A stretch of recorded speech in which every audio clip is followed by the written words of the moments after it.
All right, welcome back into Indie B&B. Today we're joined by Andrea from Glitterfox, midway on the road down to Boise. Appreciate her stopping in and giving her some of our time. But how's the drive been going? What's new there? Well, the drive from Portland to Boise, it's not a long drive, but our band has a way of like making it long. Like, we're just always stopping for snacks or like charging cables, or we just drink a lot of beverages and a lot of caffeine. So we're trying to make it take as long as it can, but thankfully we got a pretty comfortable ride. So, we're excited to play in Boise. Boise's an amazing town, and I find that they love live music. They love original music in Boise, and we've always had really great shows. So we're excited to go there. And then the next day on Thursday, we're playing in Baker City at the Churchill School. So two shows that the band's really looking forward to.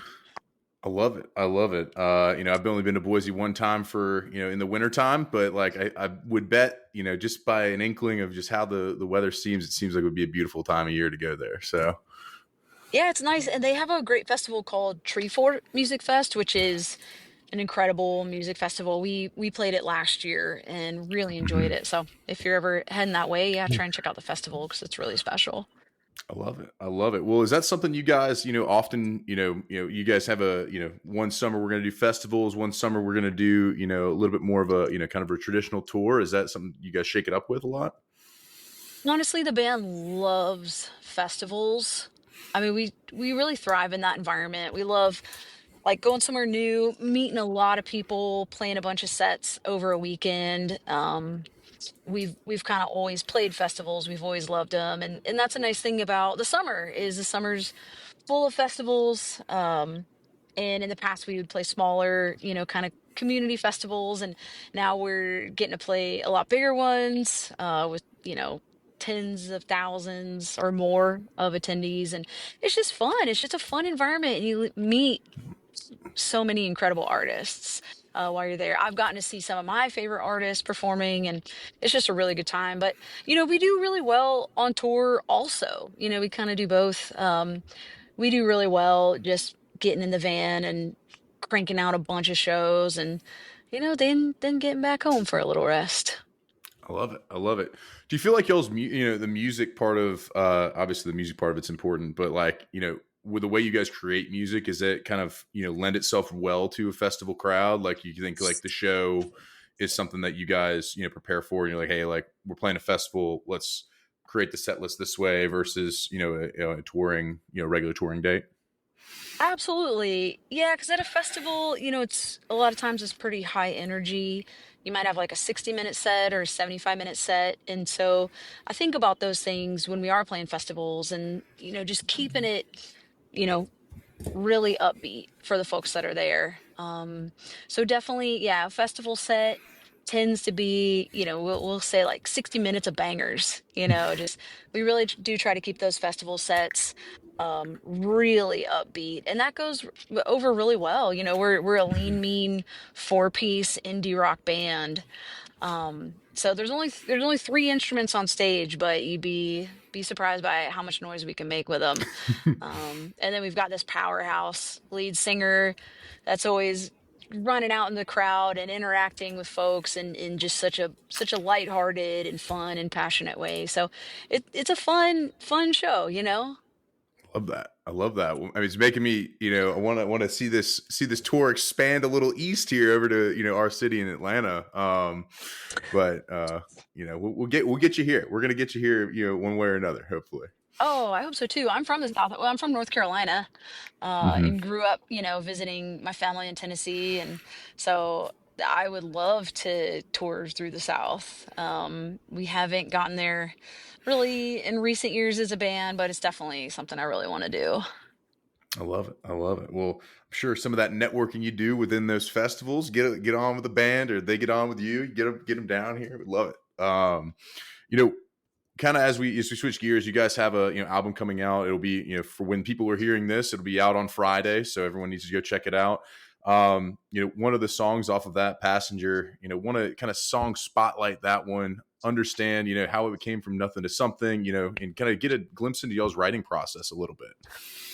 Yeah, so something I do, and this is what happened with Passenger, is like something I'll do if I'm feeling a little sluggish with writing, and I'll just set a timer for an hour, and I'll just say, "Hey, Andrea, you got a timer that's running for an hour. You have 1 hour to write an entire song from start to finish."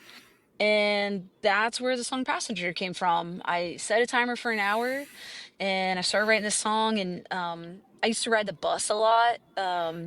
So yeah, I love the bus and the imagery of it. And so this song started kind of developing. It was kind of this little germ. Um, but by the end of that hour, I had a pretty strong sketch of a song, but it wasn't fully actualized until I brought it to my friend Eric Stalker, who's the bass player in Glitterfox. He's a great songwriter and a really killer, um, just songwriting partner. And I was playing him some of my new stuff, and I played him that, and I was like, I don't know what this is. It's kind of this weird little thing I was working on, and he's like, Nah, man, like I feel like there's really something there. Um, and so we started working on it together. We started editing, kind of change. We changed the verses. We kept the lyrics, but we changed the music of the verses a bit. We kind of cleaned some things up, and before I knew it, we had the song "Passenger." So, it just goes to show, like, sometimes, most of the time when I come to the band, I've got the full song written. But there are definitely times when I really do need a partner, to just help me Hmm. polish up the ideas. And even, the outro of that song, the whole band collaborated on that. So I do feel like Passenger was very much a collaborative effort. Hmm. That started with me doing this like songwriting practice of trying to crank out a song in an hour, but kind of needing everybody's help to get it to its final form. And I'm so proud of how it turned out. It's vibey. It's a vibey little journey. I love it. I love it. I mean, it's always important to have kind of those collaborators. It seems like, I hear that a lot when I ask people that question, like, hey, like I have it, clip of it, but then I went and bounced it off somebody and bounced it off our, the rest of the band, and we jammed on it for a bit, and then it became, more. For the other part of it, obviously, like, did you mainly write lyrics, or did you write also the, any kind of chords? Like within that 60 minutes, was that lyrics only? Was that chords only? Was that everything? Like what was kind of the? Yeah, that was everything. I tended to just Um, write the music and the lyrics at the same time, and then I will go back and refine from there. I'll just try to get like a rough sketch of things, and then you can endlessly refine from there. mhm. You can find better ways to say something, and I'm always looking for that with my lyrics. Like I want my lyrics to be really strong. Um, I want them. I don't ever want to be playing a song on stage and be like, gosh, like I don't like that lyric. I wish that we'd come up with something that sounds better or clearer or more impactful or more emotional. So I really spend a lot of time on my lyrics. I try really hard to make them, clear, descriptive, impactful, highly emotive. Those are things that are very important to me. I love that. I love that. With the, you know other musical parts, like are you writing, like, for example, I know the bass, you obviously your bass players, your soundboard there, like is he coming in and being like, oh, whenever I hear this I think this, for the bass part, or is it like, is that also collaborative in that aspect where they're writing their own parts a little bit? Yes, 100%. There was definitely a time in the past where I wanted to come in and say, okay, here's the bass line and this is what the drums are going to do. And like to an extent I still do that today, where I'll come in and I'll say I'm pretty sure the bass is going to do something like this, and this is kind of the drums that I'm thinking. But the reality is, like, Eric is such a better bass player than me now. I mean, he's such a great bass player, and our drummer is such a great drummer, that the song turns out so much better when I Mhm. just hand that rhythm section over to them and have them write their own parts, because they're going to come up with something so much better than what I would have written on my own. Like, I'm a guitar player and I'm a songwriter and I'm a lyricist. Like, you know, I feel very confident in those things, but it's really nice to turn the rest of the parts over to those Mhm. guys, because what they're gonna write is so much better than anything I would come up with. I love it. I love it. Now you mentioned earlier, like kind of with the music and lyrics, you did some refining. Like, where do you kind of find like how do you know when when the edge is for the refining, right? Like we're just like, all right, like I think we got it. We don't need to like continue because like I think about a studio, I think about that big board, and I think about like, man, we could just sit here and bust knobs all day and change things. But like, how do you know like when you feel like it's finished? I feel like it's finished when I don't know, I'll just have a feeling. Like I'll have a Hmm. feeling when something could be stronger. And so I'll tinker with it. But sometimes you might edit things and then you might come back and realize you said it best the first time. I mean, that happens to me all the time where I'll mess with something and then I'll play it for everyone and everyone will just be like, Andrea, like it was better the first time around. And that's where it's really nice to have like bandmates and musical collaborators that you trust Hmm. and musical collaborators that push you. Like my band will push me. They'll say Yeah. if I have a song, they might say, that's good, Andrea, but I know you can do better. Like they Hmm. really challenge me. And sometimes they'll say, and sometimes they might be like, I'm not sure about that one. And I'll be like, nah, trust me. Like, just trust me. Like, this is Yeah. a good one. Just trust me. So there's an incredible amount of trust that Yeah. that has to happen between everybody. Yeah, it seems like a kind of a theme there. Like you guys have to be able to kind of, give and take, push and pull, and be able to, come up with the right formula that ultimately fits the vision that you have for the song initially. With this whole album, similar process. Do we 60 minutes all of the songs in Decoder, or was there, a different method for each one? It was definitely a different method for each one. Some of them for sure came Hmm. from that writing exercise of just kind of like forcing myself to write quickly, um and then finding something there that I like, and then developing that song farther. Some of the songs just came very quickly, like in a flash of inspiration. Like that will definitely happen where Hmm. I'll be wanting to write, and then all of a sudden, like a vibe and some lyrics and a little bit of melody will just come into my head, and it's kind of like this little germ of an idea. And I'll just, I'll start working on it, and a lot of them do come out pretty quickly. When there's that thread of inspiration, and I'll just have this instinct that like, oh, this is special. Oh, there's something here. Let me follow this trail. And then it's just a matter of like persevering through the doubt and the self-criticism, because like we'll all have that little voice sometimes that's like, oh, this Sure. is dumb, or oh, you can do better. But it's like kind of learning how to just say, okay, sure, sure, but right now, like let me follow this little thread of inspiration and see where we end up. So yeah, a lot of the songs on Decoder came out pretty quickly. But then again, like once I've written a song, I will still tinker with it for a few months. Hmm. Just tightening up the melodies, tightening up the lyrics, tightening up the changes, diving into the arrangements, all of the writing riffs. I mean, there's just kind of endless layers that can go into writing a song. Yeah, I mean, it's amazing to hear kind of your process, and again, like as I've done this for a few 100 episodes, like it's like hearing different processes for different people.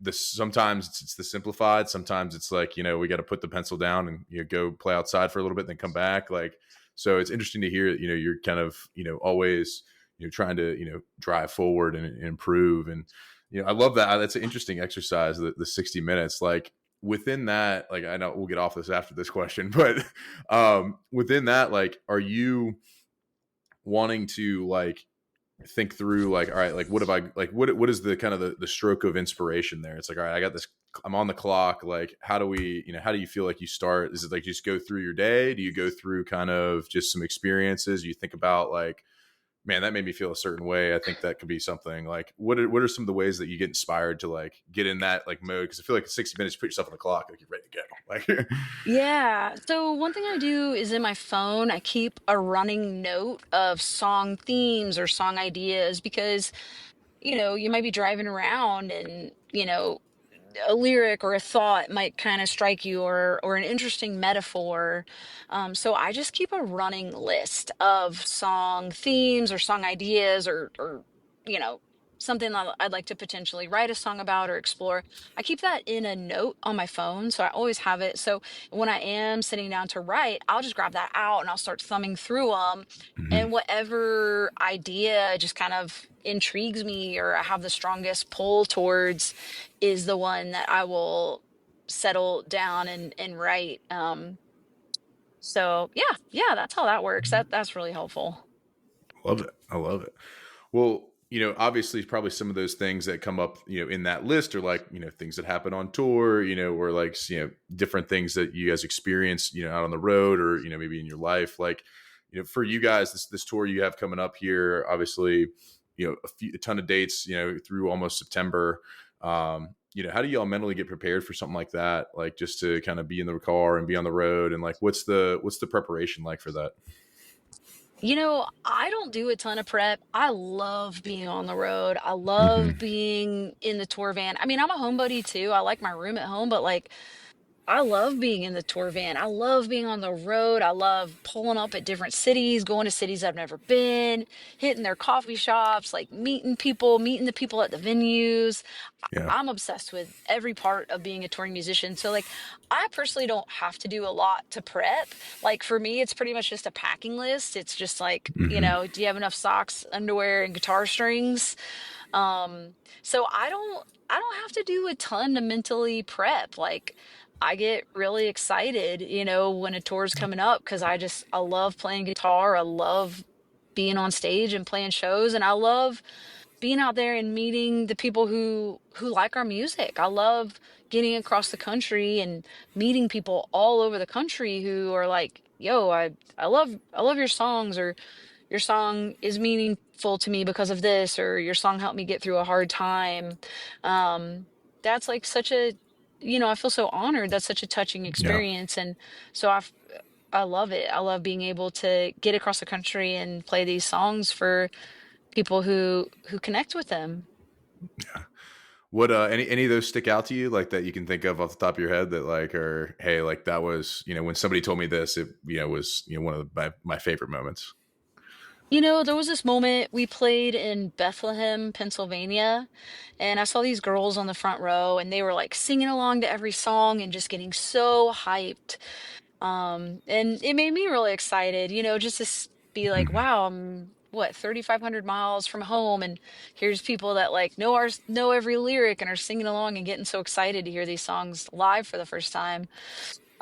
And so I noticed them, and then later that night I got a message. The band got a message on Instagram, and I recognized the picture. It was one of those girls that I saw at the show, and she just shared with us about um how she had been going through a really hard time and that our music really was very grounding and it was something that she would listen to every night even though she was going through this really really difficult time, which obviously I'm not going to go into detail, but like Sure. she was going through something really hard, but she said every night I would listen to your music and it just made me feel like myself. And um, I mean, I just cried. I just like literally cried when I saw that message, Hmm. and it just was such a reminder of like why we do this, like why I do this, because these songs, for whatever reason, are helpful to people, and it's such an honor to be able to write them, and it's such an honor to be able to perform them.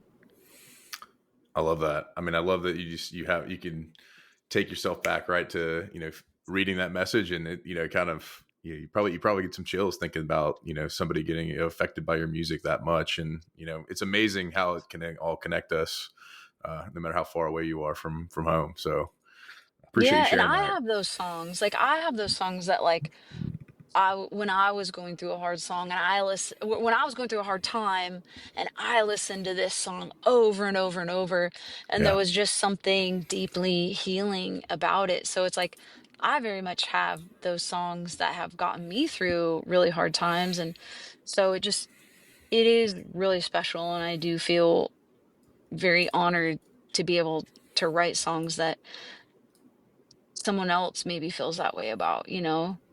It's beautiful. I feel very lucky. Yeah. Yeah, well, keep blessing us. I think that's the biggest thing is keep blessing us with the music, and it'll keep coming back. I'm sure in some experiences like that. For you, when you guys are creating the set list, for this coming up tour, right? Tonight, or I guess tomorrow or Friday, you guys are playing in Boise. Like, do you vary it up, from city to city, just because you want to, keep people guessing? Do you kind of have hey, we rehearsed this, it's tight, it's good, I want to, keep that going? Like, what's that look like for you guys as a band? Totally. Well, I always look at our Spotify and I look at like what songs are people listening to the most because, it's like when we go and play live, I want people to hear them. It's like Yeah. I'd hate to go all that way and then not play somebody's favorite song. So I definitely look at our Spotify and try to see, okay, these are our top 10 most popular songs, top 8, top 9. Let's make sure we play these because if anybody's been listening to us, they've been listening to these songs. Let's make sure we play this core of songs. But I'm always writing, and so we will play new songs because like that keeps the set like, you want the set to feel like kind of fresh, and also Sure. when you're playing something brand new, there's also this like kind of excitement that keeps things fresh. Like I don't ever want things to be like too polished and too perfect. It's nice to have like Hmm. a little bit of looseness in there. You want to have that song that you're like, ooh, like, I don't know how this is going to go. I hope we pull it off. Like, you want a little bit of excitement in there. And, we'll learn a new cover.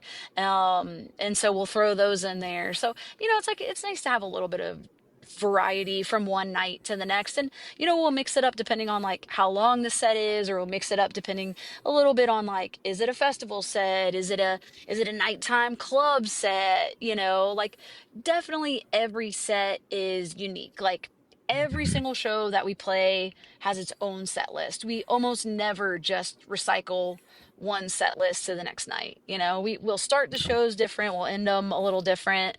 Um, it's nice to just kind of have a unique set for every show.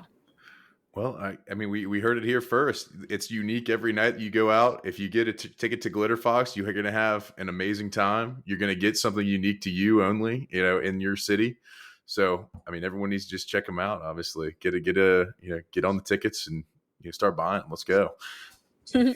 Yeah. Um, I love it. I love it. Well, as we kind of transition a little bit, I want to ask about some of the touring stuff for y'all's band. Like, I think through people sometimes have roles within the tour, right? Do we have a snack person? Do we have like a CEO of kind of like keeping things orderly in the back, the pack guy or lady there who so do we have kind of assignments within the band, and what are those, and what's your role?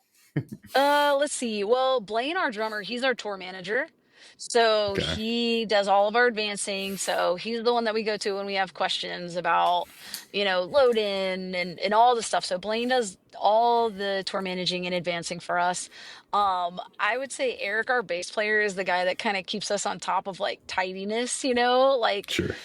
we'll have kind of like stray drinks, around, and Eric's always the one that's like kind of reminding us to like clean up the van. I'm a little bit of a pack master. I like to like, All right. I like everything to like kind of have its own place. Solange, the singer's like usually crafting in the van. Hmm. So I don't know. We tend to talk a lot. We tend to joke a lot in the van. Definitely everyone kind of has their own little roles. I don't know. That's a really good question. Everyone has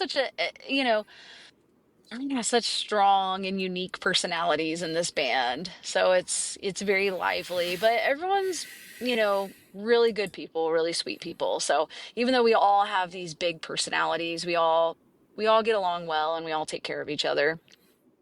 Love that. I love that. Well, speaking of which, want to transition to something a little bit, in the snack realm, if you will, from where we're going right now. And you mentioned you guys have stopped a few times on your way. So I'm curious to kind of see how you take these 20 questions right in a row that are mainly food based. So, as people who listen here, Pete Peterson's party pack of questions.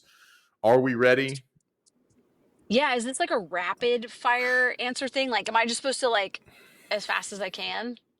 I want you to think about it, but yeah, as fast as you can. But if you have thoughts that you want to put in there, Okay, totally fine, totally fine. We'll got it. move on as we go. But cake or pie? Let's rip it off. Here we go. Cake, She's caking it up. All right, salad or soup? soup, She's soup. All right, all right. all the Sunrise or time soup. sunset? Sunrise or sunset? Uh, What do you see more of? what have I seen more of? Definitely sunset. Like sunrise, that is like real rare. All right, all Definitely right, sunset. all right. Would you rather hit a home run or score a touchdown? Mm, honestly, home run. All right, lovely home run. Let's go. Night in or night out? What are you having more of these days? It's such a mix. Do I have to pick one? I have a lot of nights out, but I honestly really prefer my nights in when I can just play Yeah, guitar and write. love it. I love it. All right, when you do go out and your jam comes on, are you more likely to hit the robot or the worm on the dance floor? Definitely not the worm. I would be more likely to do the robot. All right, good. Guac or queso? Your favorite Tex-Mex spot? Ooh, queso. All right. That's a hard one though. When you're on the road and you guys are stopping for breakfast, you're more likely to get waffles or pancakes. I go waffles. I like the little crannies because they hold the butter and the syrup. I love that. Love that. Coffee or tea with your waffles? Absolutely coffee. Like coffee all day until 6 p.m. Wow. All right. Dogs or cats? Dogs. All right. Are you more identify like with a ninja or a pirate in your personality, you think? Absolutely pirate. I am not stealthy at all. But pirates I could get down with. Except from All like right. stealing from people. Like I wouldn't want to do any looting, but if pirates were just like sailing around the sea trying to party and make friends, like I could totally do that. I love it. All right. A law abiding pirate. We love that. Let's go. Right. Yeah. A pirate All with a right. heart of gold. That's what I would I want to love be. that. There we go. There we go. All right. Gatorade or Powerade? Gatorade. Gatorade. Toast or bagels? That's a tough one. Probably toast. It's a little bit lighter. Bagel is such a commitment. Yeah. Yeah. Bagel's It's like like, a meal. Toast is like a little lighter. yeah, it's a side dish for sure. I think you can get Yeah. by with it easy. All right. Chips or pretzels? Chips. Pretzels are like kind of dry. And Yeah. like also the texture of them. Yeah, definitely chips. Yeah. Fries or tots? Tots every time. Totting it up. All right. After a long day, TV show or movie to unwind? Either one, as long as it's like really good. The nice thing about a movie, it's only a 2 hour commitment. A TV show, if you get into it, then you're like at a 10-hour commitment. So you Hmm. just gotta be able to go on that journey. But I'll do either as long as it's like, I'm a little bit of a rating snob. I do like to like get on Rotten Tomatoes, see what's getting rated high. So far it hasn't disappointed me. So I'll do either. I don't watch a ton of TV, but you know, every now and then it is nice to just turn the brain off. Yeah, for sure. All right. Are aliens real? Yeah, like is this even a question? Yeah. All right. You're from the Pac Northwest, so this could be an interesting one. Is Bigfoot real? Oh, I mean, I don't know. I don't know if they're gonna kick me out of the PNW if I say no. I think, I don't know. Maybe I'm just gonna say yes because I don't want to get in trouble with anyone from the Pacific Northwest because I know how they feel about Bigfoot. So I'm just gonna say yes. I'm gonna say I haven't seen him yet. I don't know that Bigfoot isn't real. So I'm just gonna say yes. Yes, You're looking absolutely. Bigfoot you're is looking real. forward to you're looking forward to meeting him, you know? Yeah. I Yes. like it. Definitely real. All right.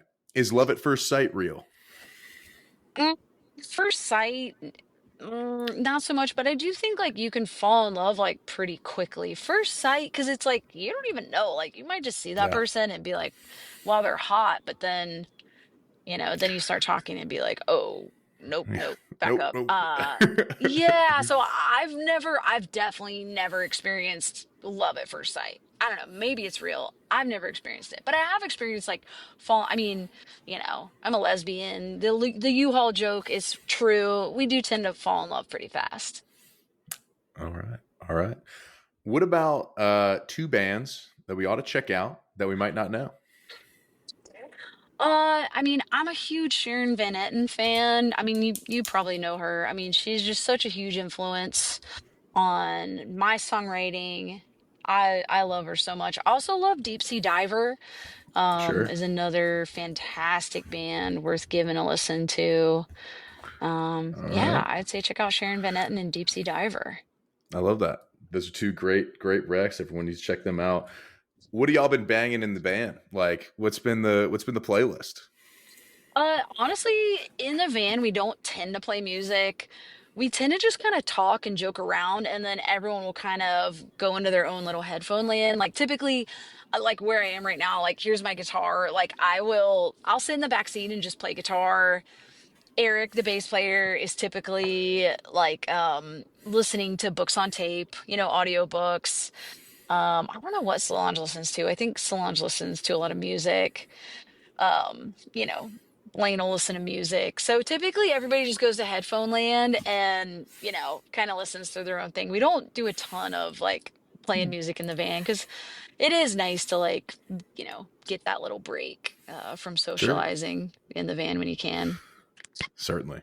I think like as much as trust you guys have in the songwriting process, I think hey, like you guys are in the van, you probably could come up with like a collective like, hey, like let's listen to this. But I think headphone land is always good to get a little bit into your in your own zone.